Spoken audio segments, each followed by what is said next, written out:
Чуашстанның Урмай авылында біз. Әлеге сала халқы бәхетне шиттен izләмей. Үз туган туфрагында, үз җирендә башкаларга үрнәк булыр да итеп гомер кичерә.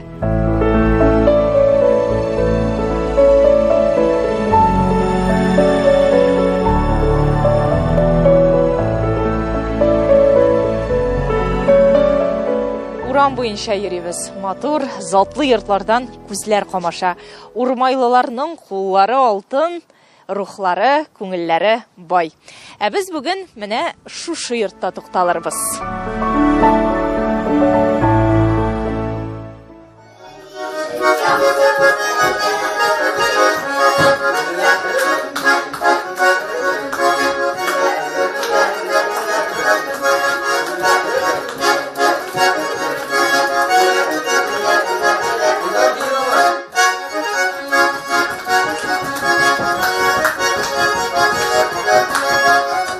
Гөлшат һәм Илдус Шәйдуллиннарның матур җырлы гаиләсе бу. Урмайда алар күпләргә үрнәк. Җырлап яшиләр ди алар хакында авыл халкы. Безнең нәкъ менә Шәйдуллиннарда тукталуыбыз да юкка гына түгел. Илдус әфәндене инде шактыйдан белеп, иҗаты белән танышып киләбез. Күп кенә конкурс, фестивальләр лауреаты, дипломанты. Гармон, тальянда да сыздыра, моңлы итеп җырлый да. Бу инде кичкенәдән килә ди ул. Мәктәптә укыганда инде безнең клубта балалар коллективы җыйдыларында безнең. Сәнгать мәктәбендә шундый фольклор бүлеге ачылды. Шунда йөри башладым. Аннан соң инде Мишәр ансамблена. Инде мәктәпне тәмамлаганда инде безнең әле бит Урмай моңы дигән шундый фестиваль узды. Казаннан инде жюрига шундый безнең Рахилә Хайдаров, Мифтахов дигән бик җырчыбыз бар иде инде. Урынчы макта булсын мәрхүмә. Ул күреп алып инде мине Казанга укырга чакырды инде. Әлбәттә, талант әти-әнидән дә килә. Илдус Шәйдуллинның әтисе авылда яхшы җырчы була. Әнисе Гөлсирә ханым да бик моңлы тавышлы. Уен коралларында үз итә. Иң яратканнарым тальян белән гармон ди Илдус Шәйдуллин.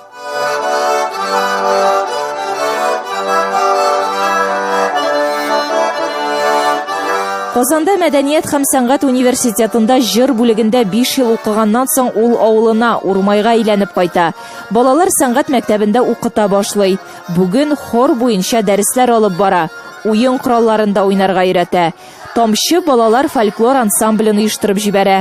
Алар белән чит төбәк илләрдә чыгыш ясап, зур уңышлар яулыйлар.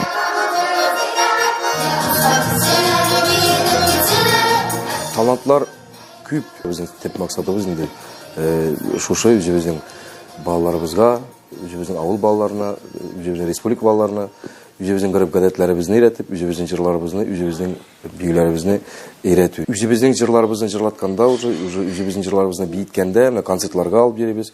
Төрле күп кенә төбәкләрдә булабыз дисәк тә була инде.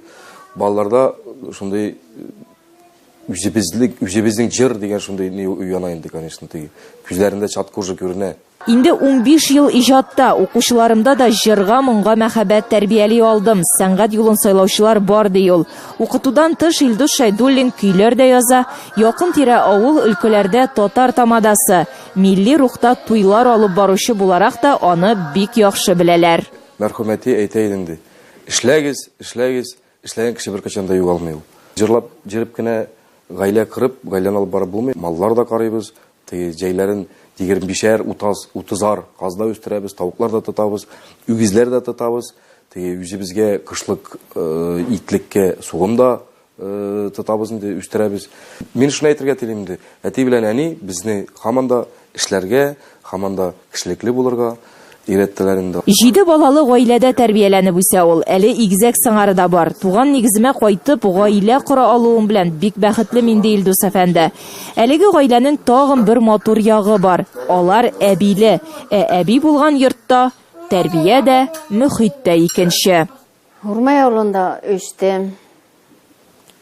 Урмай авылына кияүгә чыктым. 45 ел яшәдек. 7 лан таптык. 7-се дә улды. Шушында, Урмайда. Урмайда. Ничә оныгыгыз бар? 16 ныгым бар. Сез бик бай. Бик бай, бик бәхетле кеше. 73 яшендә әле дә җырлап биеп йөри. Мишәр ансамбленең солисты ул. Чит төбәкләрдә дә булдым, җырсыз тора алмыйм. Улым уйный, үзем җырлыйм ди.